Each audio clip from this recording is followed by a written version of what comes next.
And welcome back to On TV. Happy to have in our studios Wiona Hutchinson, who is a Ward 3 candidate in the upcoming fall municipal election. Wiona, good to see you. Thanks for coming in. Well, thank you for the invite.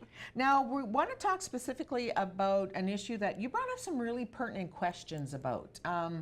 City Council is taking a closer look at the management of a restaurant at the John Road Centre. So first of all, tell us what the current status of the restaurant is there. Is there one open?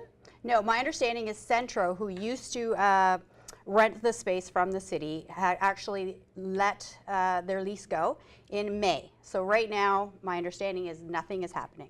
So there is conversations through City Hall about them possibly taking over the management or looking for another vendor. Okay, so this seems like it's something that comes up every 3 or 5 years or so. What's the issue? Is it the venue? What's the problem there? Why can't restaurants be successful there? Well, and that's the question. I don't believe it's a traffic issue, as Ms. Myers had said. I believe that there's obviously something happening, whether or not another restaurant is actually the appropriate business to be putting into that place or something else. But the question remains is whether or not the city should take over and actually run a business. So let's clarify a little bit more about what you said. You referred to Councillor Susan Myers talking about traffic being an issue. Expand on that. What did she say?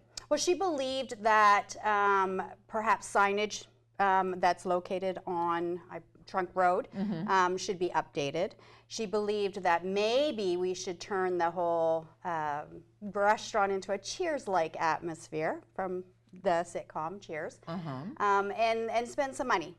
So it's like, oh, okay. Well, so what are some of the questions that you have? Well, my question is more or less, why, like you brought up, why did Centro leave that property, that lease? Because, you know, that is revenue obviously to the city.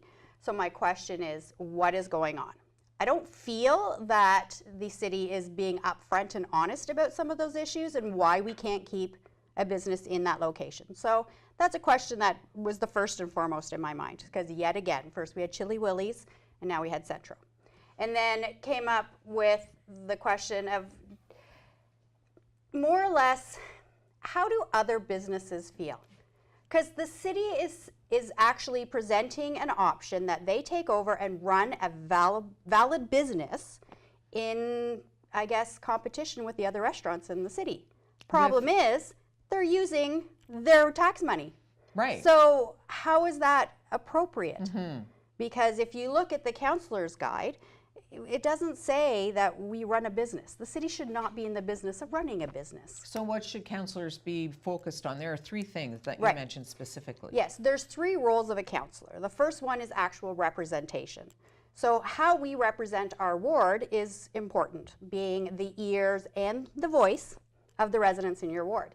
The second is policy making. So we develop policies that are supposed to be in the best interest of the city and meet the needs of its residents.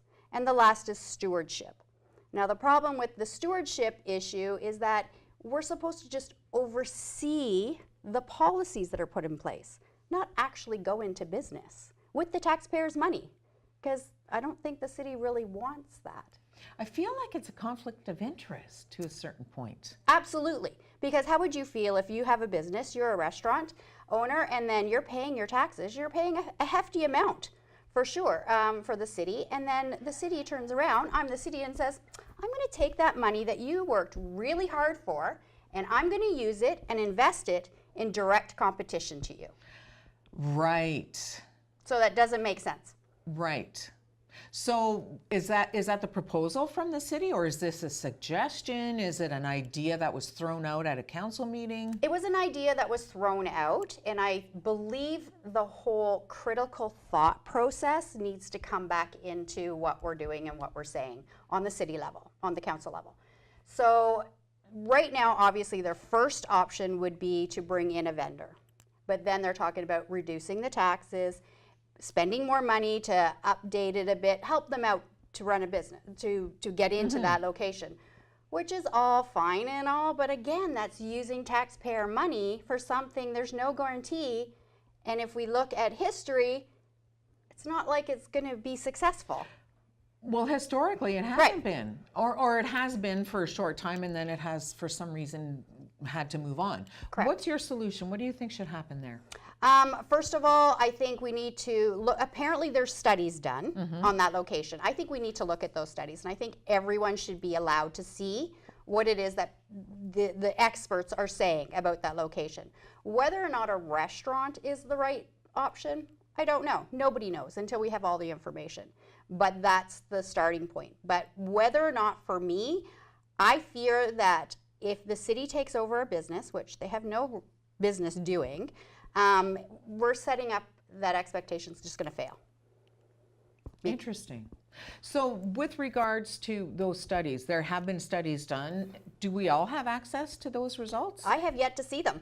Ah. They have mentioned it in the article that was posted on another place Yes. online, and they made mention to the studies, but I have yet to find them. Okay, so this will be an ongoing story, Oh, absolutely. and you'll stay with it. Oh, for sure. I believe in holding people accountable for everything, and the same for me. No matter what I've done in my life, I expect to be held accountable, and I'm going to hold everyone else to the same standard. And you frequent the John Roads Yes. quite a bit as a mom. I used to. Yes. Actually, my daughter was a competitive swimmer, so she started when she was 10, and she was right through up until last year. So spent many hours there, and then the occasional hockey game. Right, once in a while. Once in a while. Well, keep up the good work. We're going to keep a close eye on this with you, and I appreciate you coming in. Well, thank you very much for this opportunity. No problem at all. Come back and see us. For sure. We'll be back right after this break on TV.